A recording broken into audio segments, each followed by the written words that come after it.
Hi, and welcome to the module called the 9 Environments of You. Now, this module is one of my favorite modules. It's the one that I'm asked to share with people across the world, and it made a major impact in my life.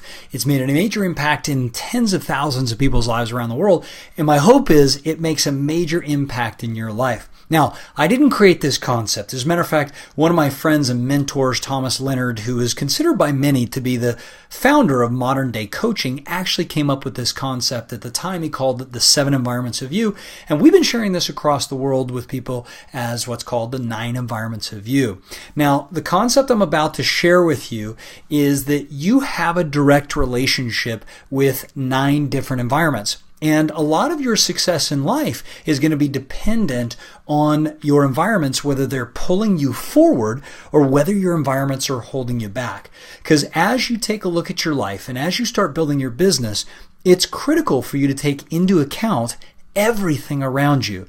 Because as humans, we have a direct relationship with our environments. And that includes our physical space, the people we invest time with, the books that we read, the thoughts that we think, all the media that's coming at us. And in order to make long-term changes, not short-term, changes like these instant overnight success kind of thinking, but in order to make long-term changes in your life, in your wealth, your health, and your happiness, it's imperative to consider the world around you and how to enhance and evolve everything in your environments. Now, that includes your internal environments and your external environments. So in this module, again, I'm not going to have time to take you into all of the topics around the environments, but I do want to give you an introduction, and I highly recommend that you grab a pen and paper and that you draw out these environments. You draw the Y-O-U in the middle, you draw the word MEMETIC, M-E-M-E-T-I-C, and I'll explain what that means. But then you also draw the outer 8 environments: the self, the spiritual, nature, physical, financial, network, relationships, and body. Because as we go through this, I'm going to ask you to ask yourself, what's inspiring you in your environments and what's expiring you? Now, inspires means it adds energy. It comes from the root of the word inspiritus, which means the spirit of or the energy of. Or what's expiring you? What's draining you? What's holding you back? What is zapping your ability to focus on the goals and dreams and desires that you have? And in my experience, most people are being pulled away from their goals every single day by their environments. Now, once you learn how to design environments, okay, you're going to start to figure out how to have well-designed environments. You're going to be able to achieve your goals effortlessly, efficiently, and effectively. Now, when I say effortlessly, efficiently, and effectively, that doesn't mean you don't have to put any work in, okay?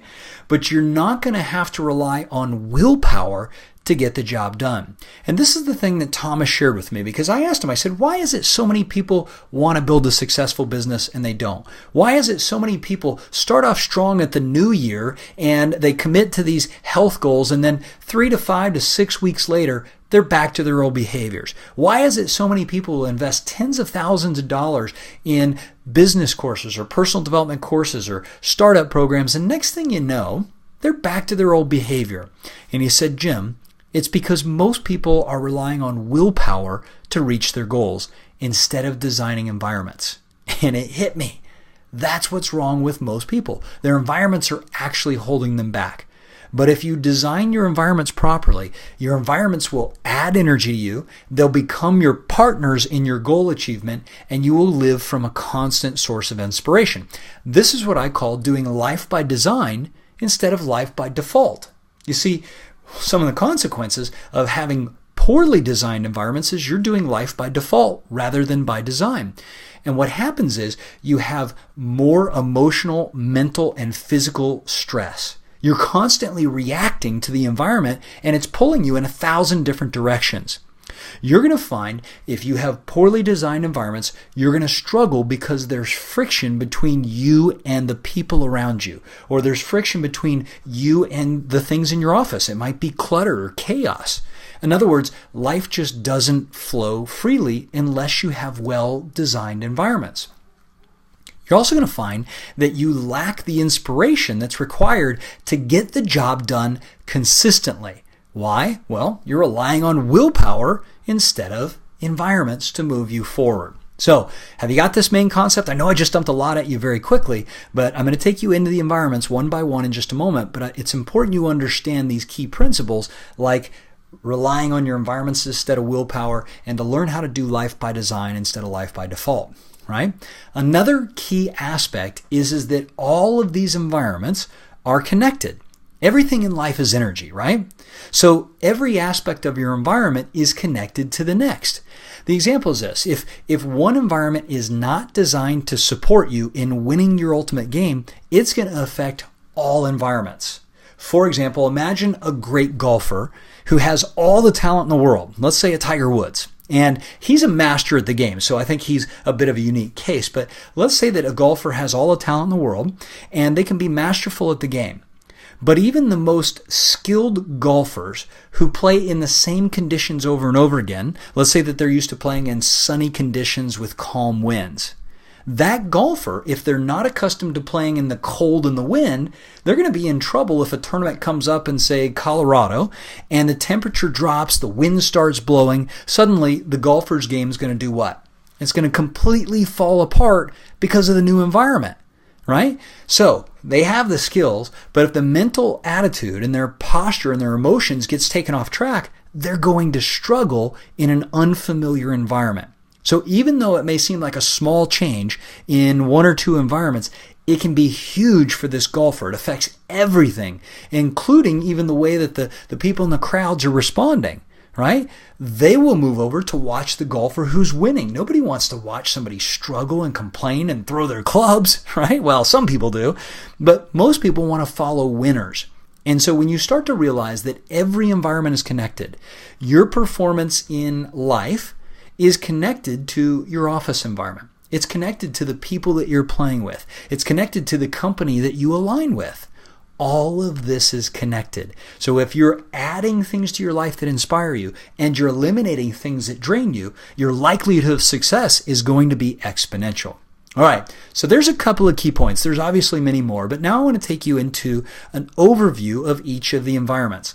Now, this first one at the middle of the circle that you drew is called YOU. Now, let me explain. This is not one of the 9 environments. This is the part of you that is unchanging. All right, this is your core. At the time of death, it's interesting, they've done studies of how much the body changes in mass, and it's approximately 21 grams. So what is that 21 grams? That's the YOU. That's your soul. That's your spirit. That's your energy. That's your source. That's what some people call God or Allah or Yahweh. Whatever you call it, it's the part of you that animates and gives you life. That's the YOU, and that's unchanging. That's what's always been here and always will be. So that's not actually one of your environments, but that's what we build the rest of us around as we are given this body and this thing called life. And at the time of death, even though your body decays, the YOU continues on. So this is unchangeable. The next one is called your memetics. The next circle is your memetics, and this comes from the word memes. Now, memes are all of the ideas that run through your mind every single day. It's all of your opinions. It's all the concepts that you've ever learned from kindergarten through grade school, through high school, through all the books that you've ever read. It's every thought that you've ever had. It's all the belief patterns that you have about money. It's the beliefs you have about yourself. It's the beliefs that you have about your potential in life. It's the beliefs that you have about what health is or what health isn't. These are all ideas. They're all memetics. It's the paradigms that you operate under. If you're born on one side of the world and all of a sudden you find yourself in a different country, speaking a different language with different paradigms, you'll see the world differently. Right? These are all ideas. They're concepts. And what you find is the most successful people in the world are constantly upgrading their memetics. They're constantly looking for the best ideas, the best concepts, the best beliefs to help them get to where they want to go. And they aren't stuck in the old beliefs that they had when they were 5 years old, 10 years old, 15 years old. As a matter of fact, most of our core memetics come from the age of 0 to 10. And then most people keep repeating those same thoughts and patterns over and over again. Now, another key part of memetics are the information and all the knowledge that you receive. So these coaching calls, the books and tapes and seminars and all the positive information that's coming into your mind that resonates at a high frequency, those are memetics. But just as easily, you might have been exposed to negativity. You might have been exposed to people telling you that you can't do it, that you're not enough, that you're never going to be good enough. Those are simply ideas and beliefs. And I'm going to encourage you that you now begin to stand guard at the door of your mind. You don't allow media and magazines and articles and things on the internet and radio and TV to clog your capacity. You begin to choose things that are positive. You begin to design environments, especially memetics, that are going to pull you into the better you. Because these patterns, these language patterns, are passed down from generation to generation. And now is the time for you to be responsible for the thoughts and feelings that you have and all the information that goes into your mind. Everything that you read in social media, every magazine and radio and TV that you watch, ask yourself, is this inspiring me or is this expiring me? Is this going to pull me into more happiness, better health, and more wealth, or is this going to keep me being a B-level player? I want you to play at the pro level, and one of the best ways to do it is to redesign your memetic environments. Now, the next environment is your body environment, and this is one of the first ones that I encourage people to start upgrading as soon as you can. Why? Well, because when you upgrade your health, you'll upgrade your energy. When you have more energy and you take better care of your body and you start eating better, you're going to have a healthier mindset. You're going to have a healthier life. When you start exercising and having the right nutrition and getting the proper sleep, you're going to notice that your body environment responds appropriately. On the flip side, if you continue to clog your body with unhealthy, processed, chemical foods, how can you expect your body and your mind to respond to create success? You simply can't. And what most people don't realize is that a lot of your success is going to be dependent on your energy. So make sure that you're eating to cleanse instead of to clog. Make sure that you're putting high vibrational foods inside your system that cause you to play at the next level. And one of the best ways to do this is to go into your refrigerator, go into your pantry and ask yourself, are these foods adding energy to me or are they clogging me? Are these foods that actually even meant for my body? Are these things that are man-made? This is really important for us to recognize because the quality of the fuel that you put into your body is going to determine the quality of your life. So we'll talk more about this later, but I want you to be aware that one of the fastest, easiest ways to change your success is to upgrade your body environment. The next environment is called your self environment. Your self is also called your inner architecture. And this is who you are. This is your strengths, your talents, your skills, and your core values. This is what makes you unique from everybody else. And I've seen studies before that show that over 54% of people working in corporate America feel like they aren't playing to their strengths. Now imagine that. Imagine if half the people in the workforce aren't maximizing who they are. They're actually playing out of position. Imagine for a moment that you were put onto, say, a football team, right? A professional football team. And you were built to be a quarterback, right? You're smart, you're witty, you can understand the plays, you understand how to lead teams. But for whatever reason, the coach decides that they're going to put you in as a defensive tackle. What's going to happen to you? You're going to get crushed. You're going to get cremated. You were built to be a quarterback. This happens every single day in people's lives and business. Instead of them being in sales or in marketing, they're put into operations. Or instead of them being in a leadership role, they're putting into accounting role. Now, I'm not saying that accountants aren't leaders, but every one of us has different strengths, talents, and skills and your core values. And once you discover who you are, then you can design the rest of the environments to be a byproduct of you instead of you trying to fit into those environments. The next environment is called spiritual, and it's really important for us to understand that spiritual means a connection to some higher power. Now, you may call it something different than the person next to you. You may call it God or Allah or Yahweh, and your practices may be kneeling to the north at a certain time of day or rubbing a certain set of beads or, kneeling down. Whatever it is, your practice is simply the behavior towards spiritual. Your beliefs is your opinion about how to connect to spiritual. Now, let me clarify for a moment the difference between spiritual and religion. Religion is two or more people gathered with a common set of beliefs. And currently, there's 17 major religions in the world. What they all have in common is that they all have some kind of a connection to a higher power, no matter what they call it. So, for a moment, allow yourself to just say, Have I been connected to a higher power? Do I feel a sense of calling? Do I feel a sense of purpose?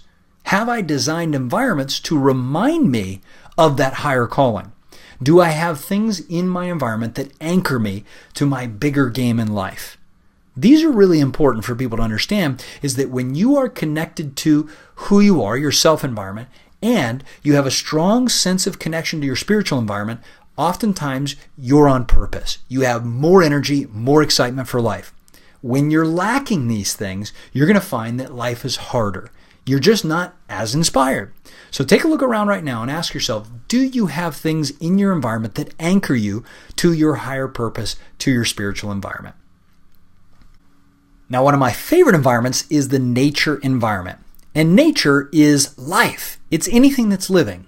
It's the plants, the animals.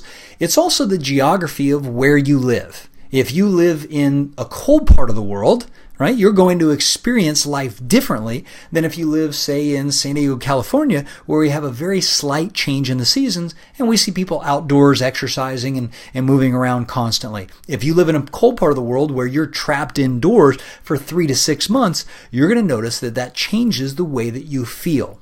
It has to do with the 4 seasons. It has to do with our biorhythm and how we're connected to everything that's living. Unfortunately, a lot of the world has gotten disconnected from the thing that provides us life. They've gotten disconnected from nature. Once we reconnect and understand that all the environments are connected and that we are in fact living because of nature, maybe we'll quit destroying nature and we'll start reconnecting with it. So make sure that you get out, recharge your body, recharge your mind, and go to a park. Or go hang out at a beach, or go walk on a mountain. Do something to get connected to nature. And if you live in a part of the world that doesn't bring out your best, maybe, just maybe, it's time for you to upgrade your environment and live in a place that brings out the best in who you are so that you can stay connected to nature. The next environment is your physical environment. And this is a really important one because most people don't realize that your environments are working on you 24 hours a day, 7 days a week. What does that mean? Well, if you walk into a physical environment like your home or your office, and your environment inspires you, it brings out the best in you, that is working on you 24 hours a day, 7 days a week. But if you walk into your office and your goal is to perform, your goal is to be inspired or inspire other people, and that office doesn't inspire you, it means that it's actually holding you back. It's draining you. It's dragging you down. And you're fighting against that environment while you're trying to build your life or your business. So what a lot of people start to realize is when you have an environment that's full of clutter, it's full of chaos, or it's too dark, or it doesn't have equipment that's working properly, all the tools and the technology don't support you, they actually hold you back. And this is another one besides body that is a great place to begin to upgrade. If you have things in your physical environment that are anchored properly, I should be able to walk into your physical environment and I should be able to see your goals, your aspirations. I should be able to see your accomplishments. I should be able to walk around with a pad and paper and go, oh, this is who you are. This is what you're up to. This represents the person you're becoming. Because remember, your environments are constantly working on you 24 hours a day, 7 days a week. And they're either pulling you into the bigger, better you, or they're holding you back and keeping you stuck. The next environment is your financial environment. And your financial environment is your money. It's your investments. It's the insurances you have. And of course, it's the team or the support that you have around you. If you're not a great person at investments, you need to build a wealth team. You need to make sure that you have people that every day are a part of your environment that are helping take your money and grow it.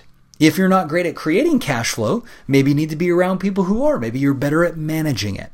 No matter what, I highly recommend that you look at your financial environment, you make it simple for yourself to succeed, and you design yourself with the right tools and the right people to help you win the game of wealth. It's not a hard game to win, but it is an important game to win. And as you upgrade your wealth environment, your financial environment, you're going to begin to attract more opportunity, better players, and you're going to see your life change overall. The next environment is your network environment. And your network is your customers. Who are the people that you interact with on a daily basis? Who are the vendors, the ones who sell you products and services? Who are the people that you connect with on the internet? Who are you connecting with on Facebook or LinkedIn or Pinterest or Twitter? This is your social network, right? Who are the community of people that you belong to? Do you belong to a church group? Do you belong to a meetup group or an athletic association? Are you part of a parent-teacher association? All of these are networks, and these networks are made up of people who are either inspiring you or expiring you. One of the things that I often see people do when they start to evaluate their networks and evaluate their environments is they start to realize that they've made commitments to networks 5 years, 10 years, 15 years ago that don't really fit who they're becoming. They may have fit who you were, but they don't fit who you're becoming. I've volunteered for many boards, chairman of the board of a current organization that I'm passionate about, I'm excited about, and I know we can make a difference. But I've also sat on boards where I thought, these people are just hanging out. They're not really making a difference. They're not really moving things ahead. And what I do is I encourage those people to follow their path while I follow mine. In other words, I opt off those boards. I'd encourage you to take a look at the newsletters that you've subscribed to. Take a look at the social networks and the groups that you belong to and ask yourself, are these networks that are inspiring me? Are these networks pulling me into my future, or are they actually holding me back? Here's one of the crazy things, and I learned this a long time ago when I started unsubscribing from groups and clubs and associations and newsletters. I realized at first I experienced a sense of loss, a sense of fear. Like, oh my gosh, what if I unsubscribe for this? And then it hit me. You know what? I know where to find those newsletters. I can go into my trash folder and I can resubscribe at any time. I bet that if I go back to some of those networks and I've improved myself and I've brought more value to my life, they'd want me back. So don't allow the fear of letting go of something hold you back from letting go of those things. Most of the times what happens is the moment you cut out those obligations, those responsibilities, those tolerations, those things that are holding you back, you're actually going to have, number one, more energy. And number two, you're going to find that you attract a higher quality of person who's more in alignment with your future and where you're heading. So one of the other keys to the environments is to create space so you have the new environments that you want in your life. What you may also find is that you have more time for the people you truly love. You have more time for the relationships environment, like your family, your friends, the daily connections, your mentors, and even your pets. This is your relationship environment. And a lot of times people invest more time with their networks and the people they work with than they do their relationships, but you ask them what's important and they have this sense inside of them that they wish they could spend more time with the people they love. Well, that's what we want you to do. We want you to have the freedom to be able to do that. We also recognize that certain relationships require some healing. They require some communication. They require a new level of transparency if you're going to raise your level of game. And that's why I encourage people to work on this environment last. Now, we'll get into this more later, but oftentimes people say, you know what, I'd be a better person or I'd be further ahead in my life if my relationships were stronger. That's true. But here's the key. Every one of your relationships also has what? Every one of those relationships has 9 environments also. So what I found is if you begin to upgrade your body environment, you upgrade your MEMETIC environment, you upgrade your physical environment, you begin upgrading your financial environment, you upgrade your networks, you upgrade yourself and your spiritual, what automatically happens to the relationship environment? Things get better. You become better. And as a result, you will start to see the people that you love respond appropriately. Now, I'll share with you more later on how to upgrade your relationship environment. But for right now, work on yourself first and watch what happens. Now, this was a quick overview of the 9 environments. This is something that I'll usually teach in an hour to 2 to 3, but I wanted you to have the general concept because it's important to understand that if you're living with the same environment you've had for the last year or 3 years or 5 years or 10 years, you're living in the same house, having the same job, having the same office, and having the same conversations with your friends, guess what? Your environment isn't growing and evolving. And if your environment isn't growing, it isn't evolving, then you're not going to be able to evolve either. You're likely going to live in a state of drag. You're going to have low energy, resistance, slow movement instead of living in a state of inspiration. So don't live in a state of drag. I want you to start to design environments so that they're a constant source of inspiration. You're going to find that your daily habits and actions and goals become way easier to attain, and you're no longer going to have to rely on willpower to get the job done. The environments will literally pull you into a bigger, better you. Watch how easy this is. I mean, you can start literally now in the next 60 seconds and start eliminating clutter. You can start upgrading your environments, and immediately you're going to find more energy. You want to start to design your environments to be a constant source of inspiration. Just by listening to these every single day while you're getting ready for your day, watch what's going to happen. You're going to start to have new ideas and new thoughts and new connections. You're going to connect with people around the world that are also wanting to upgrade their environments and live in a source of inspiration. So, what's our action for today? It's really simple, but it's very profound. I want you to simply take a look at the 9 environments and ask yourself, which environments can I or should I upgrade immediately? Is it your body environment? Do you need to eliminate some of the foods that are actually draining your energy? Is it your physical environment? Do you need to just start with one area of your office and get rid of that clutter so that you free up some of your mental RAM? Do you need to immediately take action in your financial environment and cut some of your expenses so you have that energy to use in other places? Pick one environment, pick one thing in that environment, and immediately upgrade it and take note of how you feel. This is a very powerful lesson. We'll learn more about this later, but I wanted you to understand the overview of the 9 environments because your life is either being done by design or it's being done by default. When I first learned this concept, and I've shared it with thousands of people across the world, it helped me finally start to understand why I had had success in certain areas of my life, but other ones seemed to just not work as well. So I hope it does the same thing for you. I look forward to seeing your comments about the environments, but more importantly, I look forward to seeing how each of you begins to upgrade your environments, has more energy, has more success, and my hopes are you'll share this with other people because they too are your environments. This is Jim Bunch saying until we connect again, have fun, and remember, it's your choice to create your ultimate life.